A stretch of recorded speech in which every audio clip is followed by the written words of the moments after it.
Hi everyone, my name is Javor. I am a neuroscientist, a researcher, and I'm also interested in economy and technology. And today I thought that I would do a not so short review of the book Power and Progress, which is here behind me. And so let's jump right into it.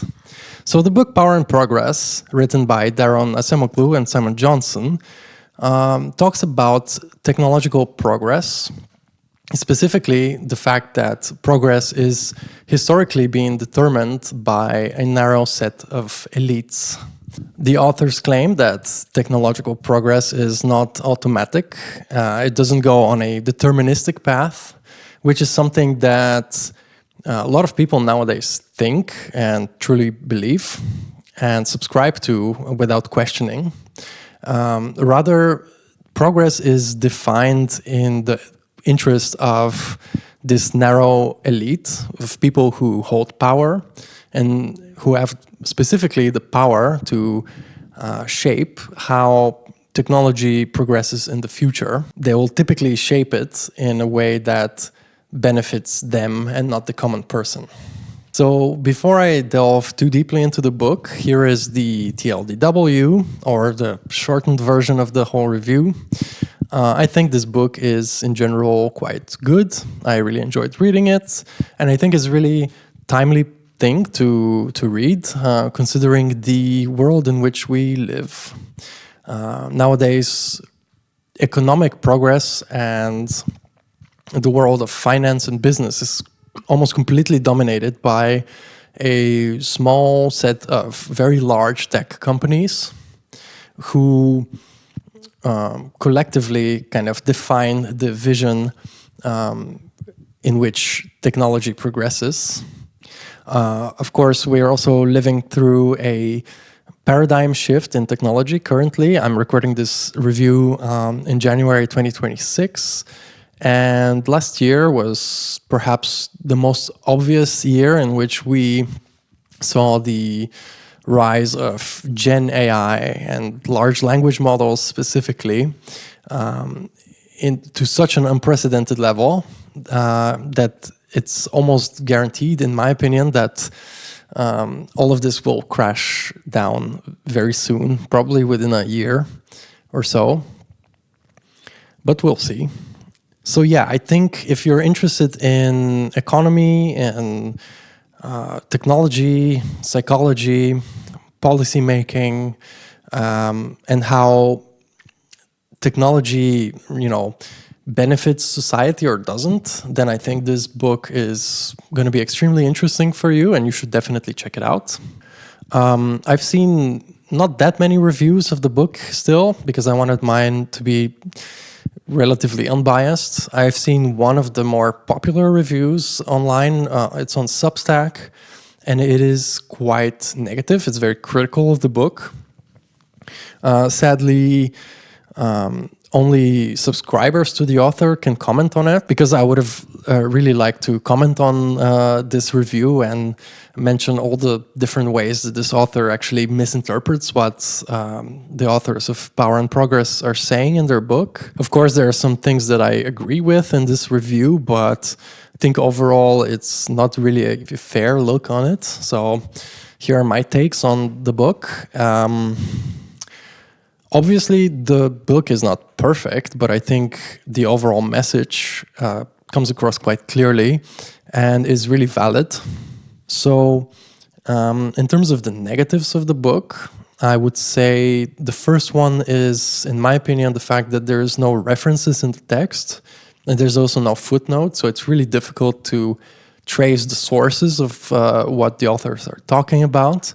There's a bibliographic essay in the end of the book, but that is not that easy to navigate, especially when you're looking for a specific claim that they make, like in a chapter. And it's also just nice to see like which things actually have a source and which things are just the author's opinion about things. So I really think that references would have been a good idea. But to be honest, a lot of popular books like this, like popular nonfiction about economic, politics, science, a lot of them don't have references like that. So it's definitely a stylistic choice, and I don't like it that much. So I wish that was different. I also think that throughout the book, important details were left out. Like, for example, they talk a lot about how labor unions were a big driver of change, like in a positive direction throughout history. And I think that they could have given a bit more time to describe exactly how. Of course, they mentioned some historical moments when this was the case, and they name some specific strikes, for example, but I think it would have been really beneficial for the book to describe exactly how these changes happened, whereas the authors focused on some other things. But again, the book is limited in its length, so they had to focus on some things and ignore others. So I completely understand that they couldn't describe everything. So I think in some cases their arguments were a little bit too rhetorical and not really grounded in objectivity. But for a non-fiction popular book, I think this was pretty high quality nonetheless. So let's get a little bit deeper into discussing the book. I will give you a kind of a rundown based on my notes while I was reading the book of how the content goes and some of my own thoughts about it. I hope the video doesn't end up getting too long, like 40 minutes or so, but yeah, no promises. Let's see how it goes. This is my first review, so if you're enjoying it so far, or if you would like to support me in creating more content like this in the future, please leave a like and subscribe to my channel so that I see that what I'm doing is actually desirable to someone. Thank you. So the overall theoretical framework in the book, I think, is pretty interesting because it combines social psychology with economics, which I think is a somewhat novel approach. I mean, it certainly exists out there, but it's not generally what is being focused on when it comes to economics. And I think economics is very much a social science, and economic developments are really shaped by social phenomena, so it just makes sense to combine the two sciences together. As you might have already guessed, the main psychological construct that the authors talk about is power. Power is a somewhat elusive construct, just like a lot of other constructs in social psychology. Nevertheless, it is really fundamental in describing a lot of social decision-making and a lot of outcomes in society. And even though it's a kind of a grand theoretical construct, I think it still has quite a bit of merit. It has explanatory power, and it can be further subdivided into more specific categories of power. An example that the authors give in their book is imagine that two people are competing for the same piece of bread. What determines who gets this piece of bread is power. And there can be different kinds of power. So, for example, coercive power. So one of the people can just threaten the other ones verbally and therefore get the other person to submit and give them the bread. There is persuasive power, which is one of the sort of main types of power that the book talks about. And this is specifically using your rhetoric and your sort of background and previous accomplishments to influence other people and the decisions that they make. So you can essentially persuade other people to give you the bread. And there is, of course, physical power. You can just fight the other person and defeat them physically and therefore get the bread for yourself. There is also control, which is, again, one of the main topics in the book. So control is more like a systemic kind of power. So everything is set up in a way that you get the bread and not the other person in the first place. Another one of the core constructs in the book is vision. So vision is the way that people think about turning knowledge into new technologies targeted at solving particular problems. The vision of powerful people, according to the authors, has a disproportionately larger effect on the direction in which technology goes than the vision of not so powerful people in society. Innovators often share perspectives with their peer group, and they overlook other viewpoints that might actually be better. This kind of shared vision can be so motivating that it actually starts, it's mostly monetarily, that it actually overshadows the potential costs of developing technology in this certain way. What seems to be today's dominant vision in technology? Well, it's one of surveillance, automation, data collection, which are all things that don't actually work for the prosperity of the common person and might actually be detrimental to democracy itself. With regards to vision, the book gives a nice anecdote. In the 18th century, the atmospheric engine was all the rage, and even though high-pressure engines were already designed and conceptualized, and they were able to be developed, however, they didn't become a thing up until about a century later. And why? Well, this is the so-called vision oligarchy, kind of formed around atmospheric engines. The vision of entrepreneurs and powerful people at the time got really so focused on atmospheric engines and exploiting them financially that the vision of other more efficient technologies was forgotten for a very long time. I would add that this is exactly what's happening right now with LLMs and Gen AI. This seems to be the prevalent vision among tech companies and among actually regular people. This is when AI has really gotten super popular. Even though there are so many different types of AI, we're currently talking only about Gen AI and LLMs mostly. And we even see them as a sort of technology or they are presented by tech leaders as a technology that might, eventually solve cancer and climate change and do all these amazing things for us, even though there might actually be better AI models for solving all of these issues. However, all the money is currently being piled in LLMs, and it's actually so concentrated that there is really not enough money for other sectors of this technology, specifically AI technology and other statistical methods that might be actually more effective and more productive for human society. But why is one vision becoming so entrenched? This is where persuasion comes in. The power of persuasion is perhaps the most important source of social power in the modern world. So people, when they make decisions, when they think about things, they're not really rational. They rely on emotions and on heuristics. And one of these heuristics is to kind of give more weight to things that are being said by powerful people or people with status, people with money, people that are already at the decision-making table. And that's their opinion is not always right, especially if they talk about things that are really not their expertise.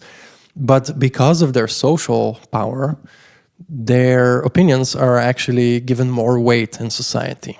And they are typically the people who define what progress looks like, what is actually progress and what is not. Even if their goals are selfish, they often convince themselves and others that they're actually working for the greater good. This is another heuristic or cognitive bias called cognitive dissonance, and everyone is just using it when they think. Some people even convince themselves that amassing vast wealth is actually the best thing that they can do to help the world, such as some more extreme proponents of the effective altruism movement. And the thing is that once you are welcomed at these high status forums, your persuasion actually starts compounding on itself. And once you have a seat at the decision-making table, you tend to keep your seat, or you tend to make decisions that keep you at your place.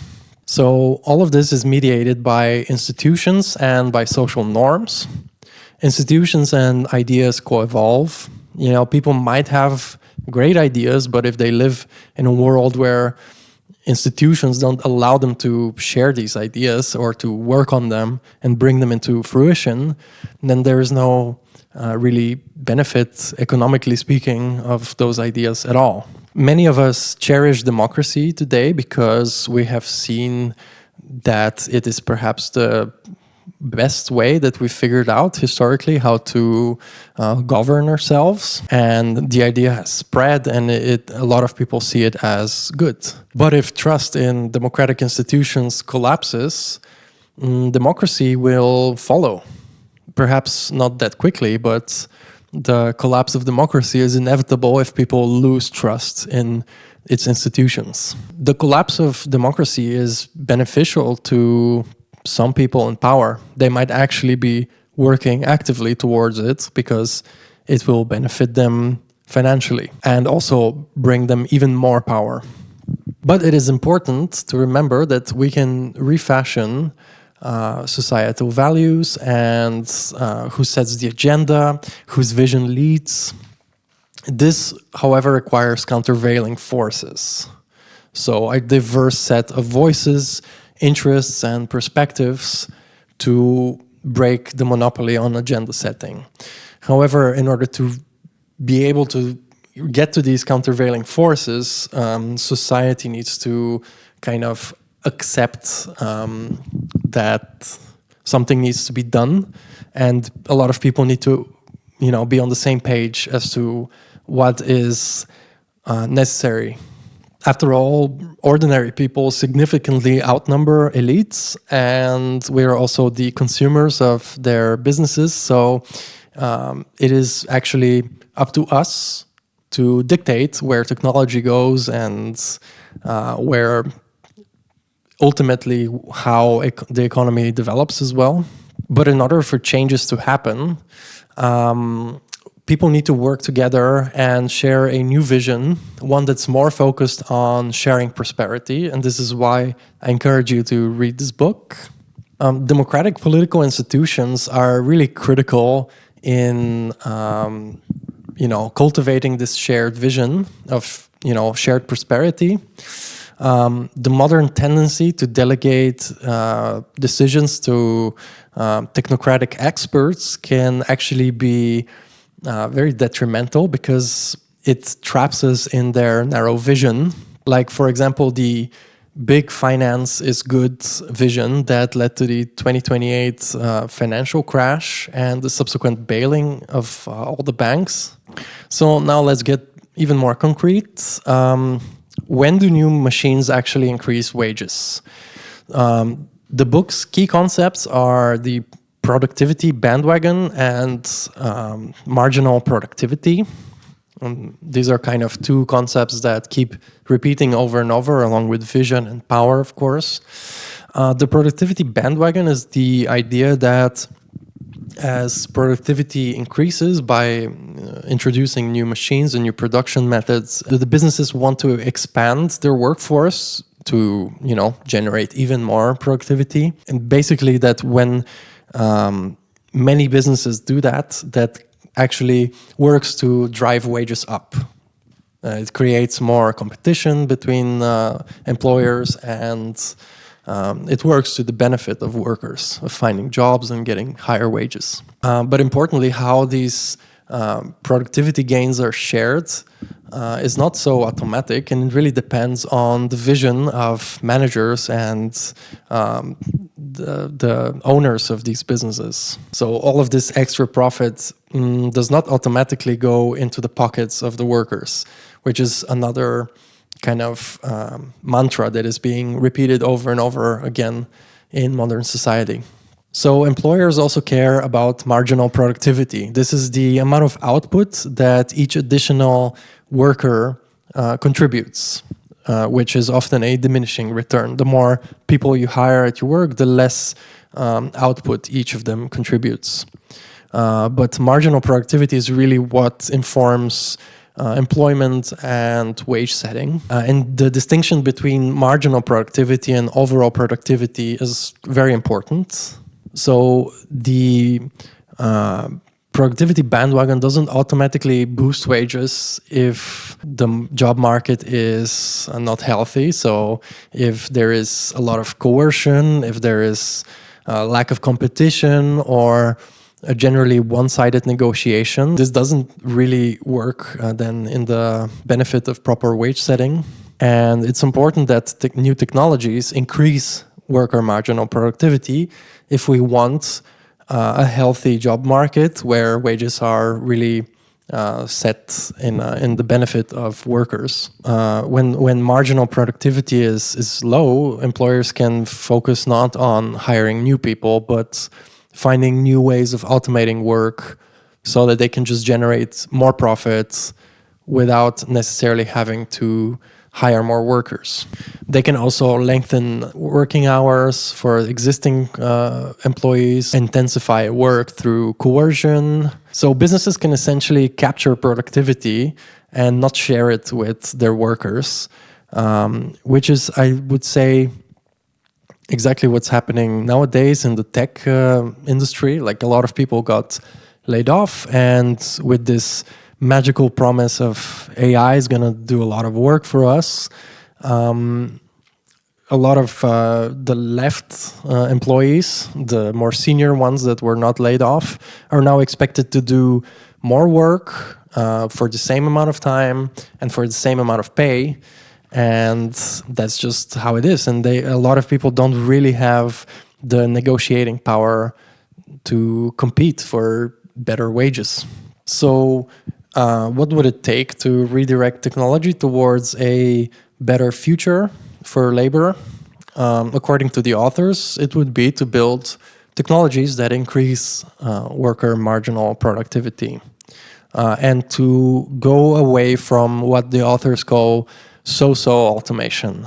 So these would be tools that create new tasks that perhaps glue different industries together that were previously not that easily glued together, so that they can now work together, and that really increases productivity further and encourages hiring in these other industries, let's say. The authors also warn against what is called so-so automation, so just adding automation for the sake of it, even though it doesn't really boost productivity. My example of this would be replacing customer service with AI agents. So far, there hasn't been that much proof that AI agents do better than human customer service. So they're not actually increasing productivity at all. And they might even be more expensive to run on a large scale than humans. So just replacing a room full of customer support humans with a bunch of AI agents is not more productive. It doesn't necessarily lead to cost cutting. It takes quite a lot of effort for developers to build you an LLM system that cannot be exploited. You know, there's a lot of security issues when it comes to the use of LLMs, and to make sure that they actually, operate in a way that you can identify with in terms of your company's vision. A lot of times it would just be better to use humans for the task of customer service still. And ways in which you can use AI perhaps in this context that increase marginal productivity is to allow users, build tools that allow users, so allow customer service staff to generate some content maybe quicker than they can type it, based on context, but still allow the human to be in control of all of that, and the human to choose what to do with this information that the LLM gives them. So do not fully automate their job, but rather try to augment their decision making and their capabilities of writing text. So the book has a lot of historical context. They start talking about economy and shared prosperity from really like the early agricultural days. Even from before that, they talk about hunter-gatherers and whether their lives were arguably better than settled farming agricultural humans. I will not go too much into depth into that. I think that's a really interesting part of the book, but nevertheless, for the sake of brevity here on YouTube, I will just largely skip that. Of course, all books about the economy must talk about the Industrial Revolution, but in the context of this book, which is about technology and progress and shared prosperity, this is a very relevant topic. And here I would just say that the authors, they're known in the economy world for their, view of institutions being really important for the economy. And so they argue that what allowed for this massive boom of economic growth during the Industrial Revolution, especially on the kind of improvement of standard of life for a lot of people, was the combination of course, of a lot of new ideas coming into the world, about new scientific ideas coming from the Enlightenment and the scientific revolution, but also of the change in institutions. For example, in England, which became more liberal, and it allowed, for more universal suffrage than before. So people could vote, at least men could vote, which was an upgrade from a purely, monarchistic system. So this kind of changes in the country's institutions allowed for these new ideas to actually blossom and for a sort of middle-class revolution to happen. Actually, a lot of the capitalists during the Industrial Revolution were coming from the middle class, and they were just very ingenious, very good businessmen that started accumulating wealth. And in that case, then they started making decisions about technology that would aim at increasing their power, increasing their wealth. And as we know, during the Industrial Revolution, actually the quality of life of a lot of people went down. There was a lot of pollution in the cities. There was intense child labor where children had to work in mines, going into because they were small, they could go into small holes in the mines where there's a lot of gas pollution, or a child instead of just studying and developing new crafting skills and just playing outside with other peers would have to sit in a dark room in a mine and just press a lever every once in a while, and that was what they did for 12 to 16 hours a day. So a lot of the reason why prosperity actually started increasing is not because of technology progress back then, but specifically because workers' unions were created, and people started, protesting against how they're being treated at work, and workers' strikes, etc. So actually, positive change came not because of technological progress on its own, which is also a common misconception about the Industrial Revolution, but it was actually because of social organization and countervailing powers.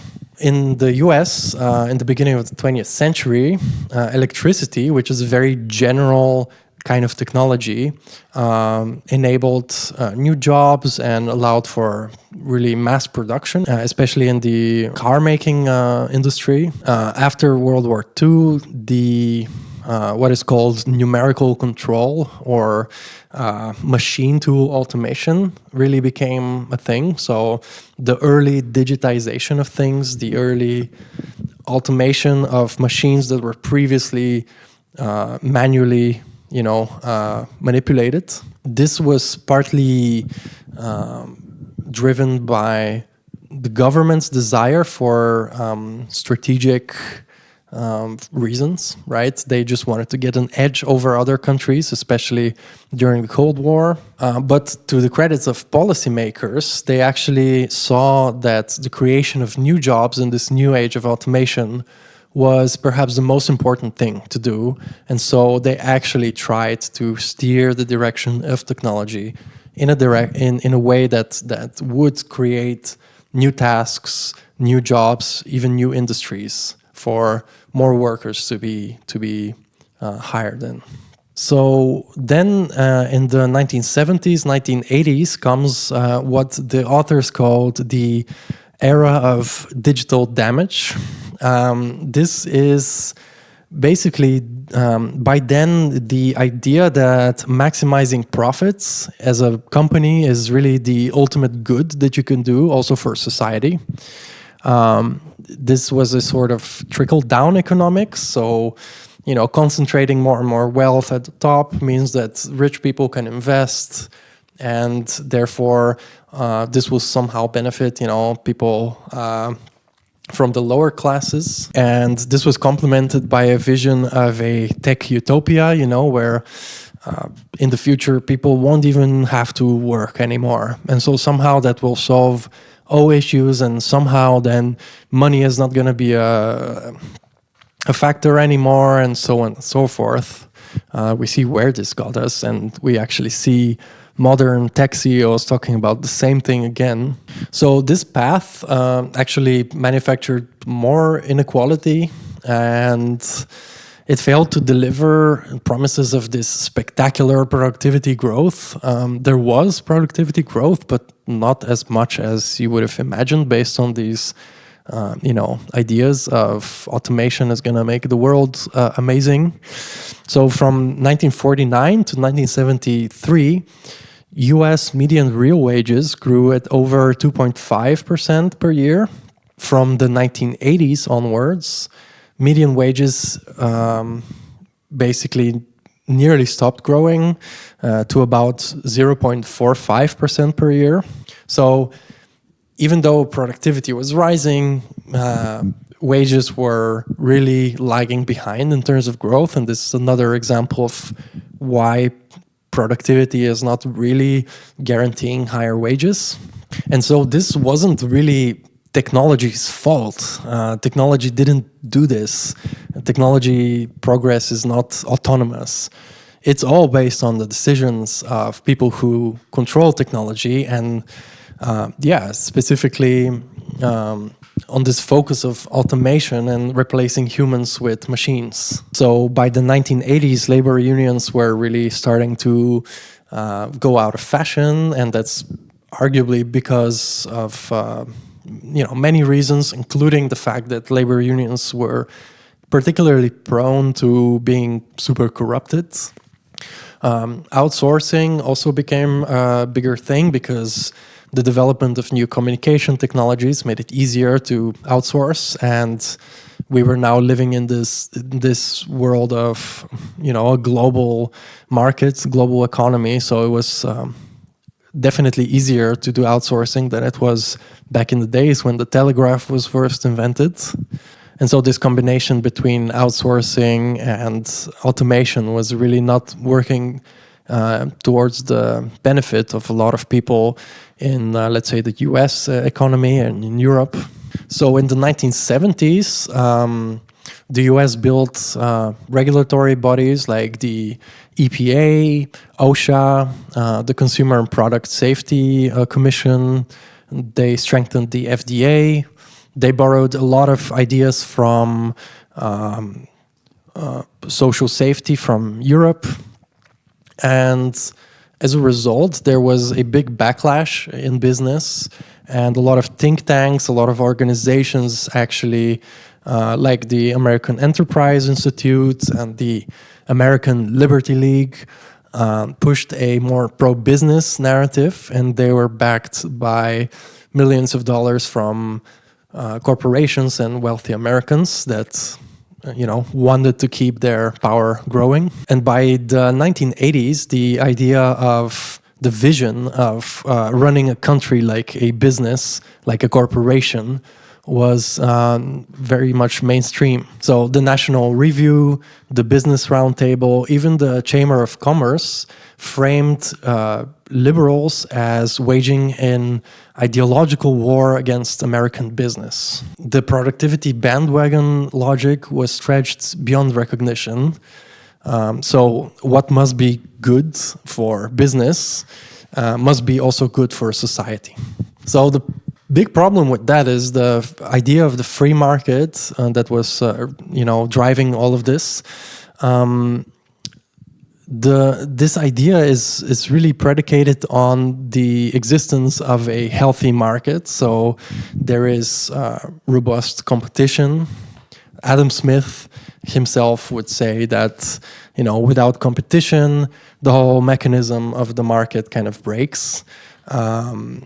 Monopolies distort everything.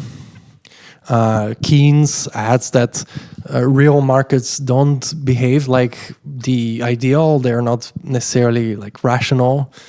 When you combine this also with the Friedman doctrine and related ideas from Hayek and Stigler, that basically the responsibility of business is to create more and more profit and to generate more and more shareholder returns, and that this is somehow a social responsibility for businesses now. Michael Jensen turned this into a compensation design. So now managers were incentivized to bring higher and higher shareholder returns because that would determine their wages, their salary.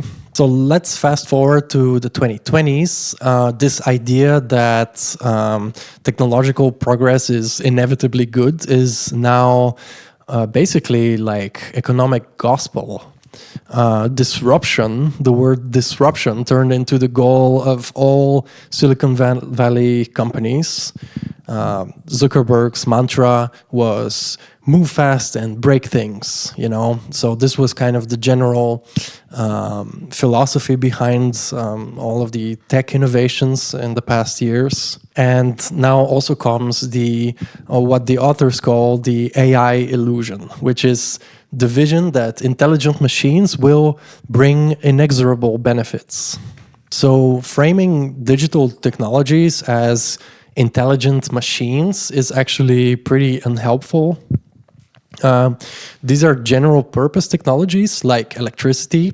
They can be developed in many different ways. So should they really be steered in a direction that replaces human intelligence? How sure are we that they'll autonomously be able to cure cancer, Instead of relegating that to people, we should just ask ChatGPT to do it, apparently. Alan Turing's idea of autonomous intelligent machines actually led to a really entrenched focus of automation and trying to simulate human intelligence with machines, which is essentially a attempt to replace human intelligence. And you can also combine that with a generally elitist worldview of a lot of tech people, that the average human is error prone and they don't really know much about anything. So why would you even ask them for their opinion on things?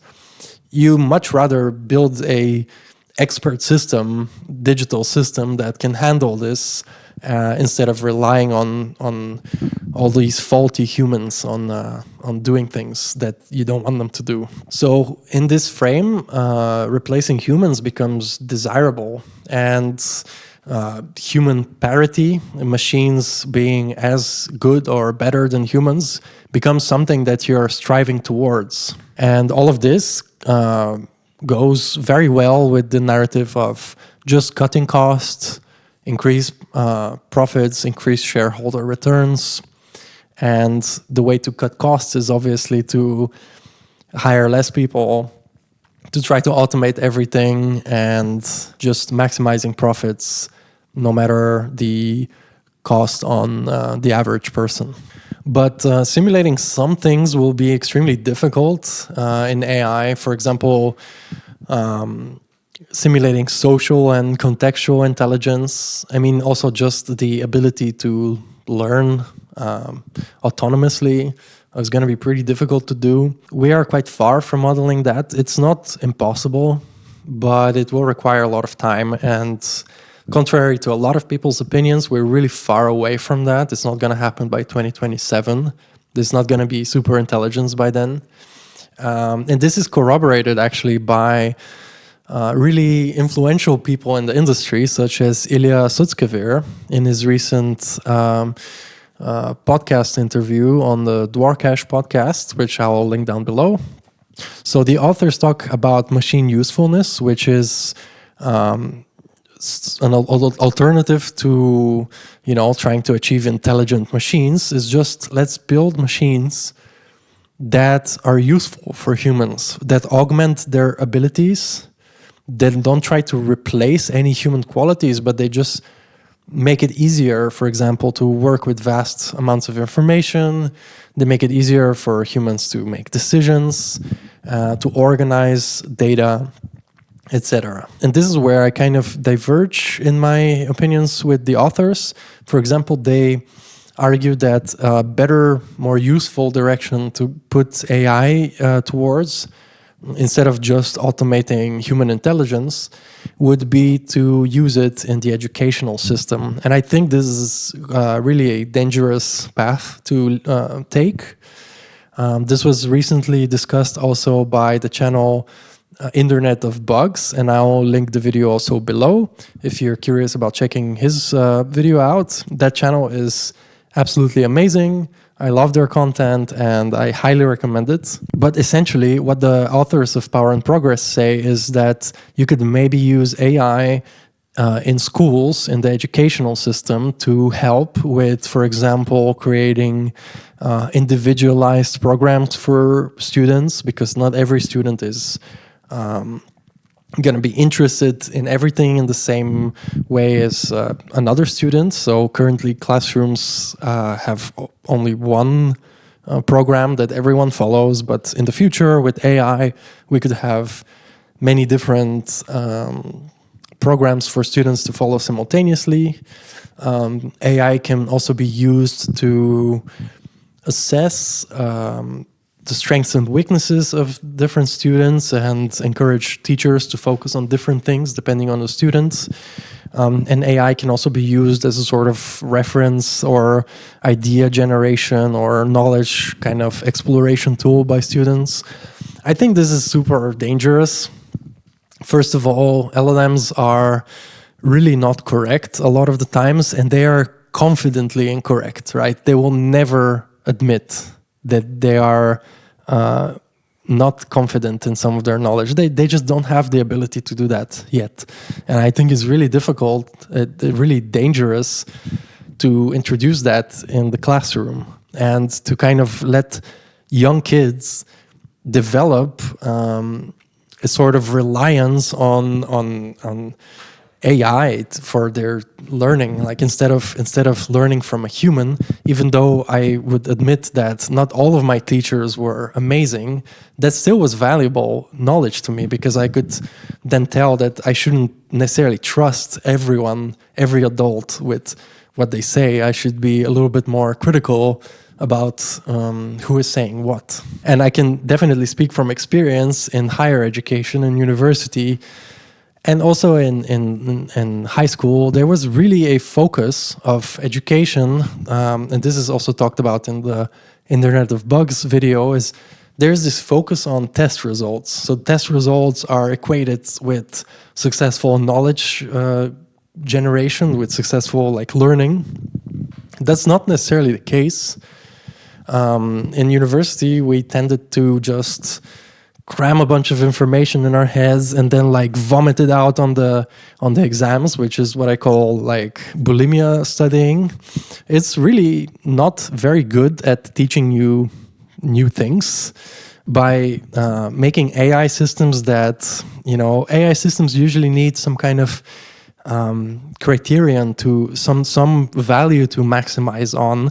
And the easiest thing to do nowadays would be to just train models to maximize test performance. And that would be a very slippery slope, in my opinion, and quite dangerous for the education of future generations. And of course, teachers in our day and age are just not compensated enough. They're not treated right in society. And teachers would be super tempting to just automate. If the use of AI with teaching purposes becomes normalized in schools, I think very soon teachers might just, not human teachers, might just cease to exist, really, because AIs cannot form labor unions, and they cannot complain about their wages or their working conditions. They're just gonna do their job regardless. That's quite dangerous. So beyond just replacing humans, AI technologies increasingly have been used for surveillance and prediction of outcomes. This has been happening for a very long time now. So even when it doesn't automate a task, it can really devalue human contribution. It can shrink the space in which we think people are useful to a set of like parameters. It can really devalue human work and human contribution beyond those few metrics that we've chosen. It can put a lot of pressure, stress, and physical harm also upon workers. And this kind of changes are quiet and incremental and very difficult to reverse. And once companies start using these technologies, and let's say it does actually increase productivity, these kind of technologies are really difficult to reverse. So they generate a sort of self-fulfilling loop now, where introducing these technologies that actually ruin the health and mental well-being of your workers increases productivity of your company. Let's say like Amazon warehouses are a good example of that. However, you're creating modern day slavery this way. Which brings me to the book's chapter, Democracy Breaks, which argues that technology nowadays, especially AI, digital technologies, have led to a focus on surveillance, data collection, and also in the bolstering of a lot of autocratic regimes around the world. Yes, social media has helped to coordinate protests, definitely has benefit to the spreading of ideas and shared knowledge. But at the same time, it can be used for the surveillance of people, for the systematic oppression of people. It can be definitely used for the spread of misinformation. And so it's really a double-edged sword that maybe leans more towards the negative side effects of it, in a way of breaking democracy, so to speak. So take, for example, the Pegasus spyware software developed by the Israeli company NSO. This software can be installed on your devices, your computers, your smartphones, without you even knowing. It can be remotely done. And then it can track basically every data going through your device, including your passwords, your calls, your chats, your emails, your location. Basically everything that you do on your device can be spied upon. And there was a leak of tens of thousands of people's mobile phone numbers, for example, that were collected with the Pegasus software, including a lot of political activists, a lot of like countervailing people that participate in countervailing forces, and also leaders of democratic countries, like, for example, Emmanuel Macron's phone number was in there. So there was implications that he was being spied on. And I would not be surprised that he was actually being spied on using the Pegasus software that was initially developed, for defense and security and so on and so forth, but ended up in the hands of the wrong actors. And it was allegedly being used by Saudi Arabia, the United Arab Emirates, and Hungary, for example, which are not the most democratic countries in the world. And this software has been used for monitoring opposition members in Mexico and India, for example. So the broader point that I and the book am trying to make is that surveillance technology strengthens non-democratic regimes, and it creates really a slippery slope for democracies to become more authoritarian over time. Surveillance technology really concentrates power in the hands of the elite. And once we are using this kind of technology, it's really difficult to come off of it. So we've seen how platform incentives have warped the public sphere. For example, Facebook's AI-driven engagement metrics have repeatedly promoted hate speech and misinformation. They have contributed to atrocities in Myanmar. They've stoked sectarian tensions in India and Sri Lanka. There is research showing that falsehood spreads a lot faster and more broadly than truth in social media. Executives of these companies often know about these issues, but they just choose not to say anything about them. They just say, well, we just set up the field and it's up to the players what they do with it. YouTube also has similar problems. Well, the algorithm might be pretty good for finding a lot of information. I'm sure that you're watching this video maybe because it was recommended on your front page or something like that, or on the side of another video that you watched. But actually, around 70% of all YouTube video clicks come from their algorithms, right? But as anyone who has kind of grown in their formative years with YouTube available, I think can agree with me that you have found yourself sometimes in some really, really weird rabbit holes, and your opinion has been really skewed in directions that are not really supported by science or not necessarily the most ethical things. And that's just purely because the algorithms promote engagement and emotional investment in content, regardless of whether it's true or not, right? Because all they're trying to prioritize is your time spent on these platforms and the amount of ads that you see, because that generates them revenue.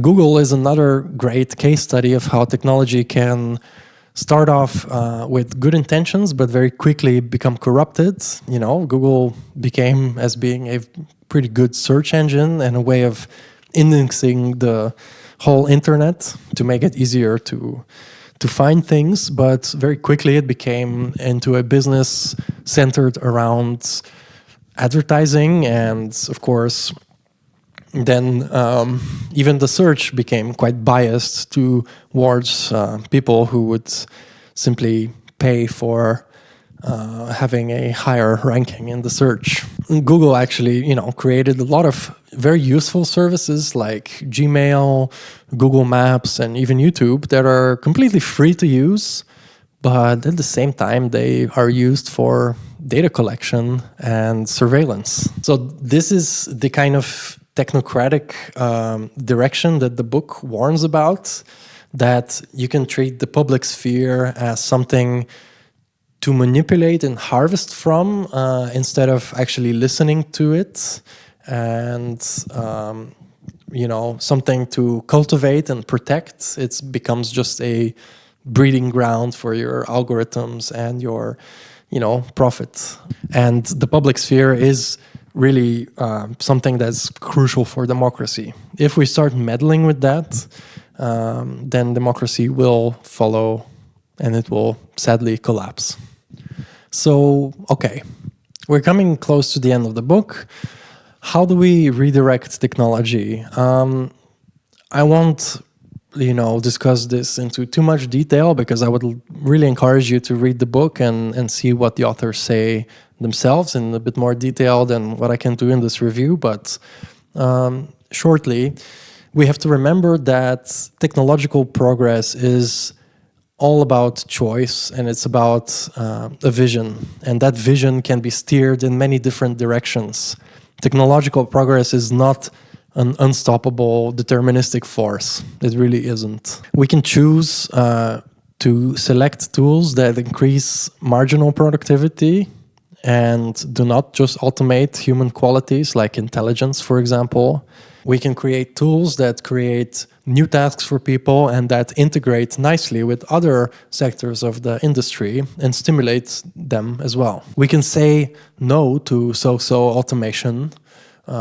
So this automation that is simply done for the sake of automation and cutting costs rather than increasing productivity and, most importantly, the prosperity of the workers. And we can recognize that surveillance mostly fails at increasing productivity without significant harms on the workers, and it mostly just helps with concentrating power further at the top and threatening democracy. And historically, change came from countervailing forces. This could be policy solutions, institutions, but they are really difficult to attain if there is not a social kind of layer to begin with, a social understanding of these issues, a sort of being on the same page about these things. This is why I think, and why I'm promoting this book, is essentially because I believe that it's really important for us to realize these things, that technology isn't just automatically developing and we cannot stop it. We just have to, accept it and deal with it and just embrace it, and because that's the only way that you're going to be successful in the future. No, it's actually a lot more complicated than that, and we actually do have a lot of choice where technology goes and how productivity is shared with us, the people. And this change needs to happen first. So the society needs to understand these things, and there needs to be kind of a changing of social norms that go against these ideas of, trickle-down economics and autonomous technological progress, etc. And only then will it be easier for institutions and policies to change, because in the end, institutions are shaped by the people in them, and those people need to have the right kind of ideas and the right vision to implement. So, in the end, different ways of organizing production empower some and disempower others. And if we want shared prosperity, then we have to fight for a vision that augments people, that creates new tasks, increases marginal productivity, and very importantly, it diffuses power. So I think overall, the book Power in Progress is well worth your time. If you thought any of this was interesting, definitely go and read it. And yeah, I'm curious, have you read the book already? What do you think about it? What do you think about any of the topics that I've talked about in this video? Would you like further content like this from this channel? Please let me know all of that in the comment section below. I would be very, very happy to read all the comments and respond to as many as I can and want to. And of course, I would ask you to like and subscribe if you think this content is interesting, because this would really incentivize me to create some more. And so I will be extremely thankful, and if you help me out, it doesn't cost you anything to like and subscribe, but it means the world to me. And lastly, if you thought this was interesting and you know someone that could be interested in some hearing about this, please share your video. Even sharing it to one other person is going to make a huge difference. So again, thank you very much for watching this whole video. That's really amazing. My name is Javor, and see you in the next one. Bye-bye.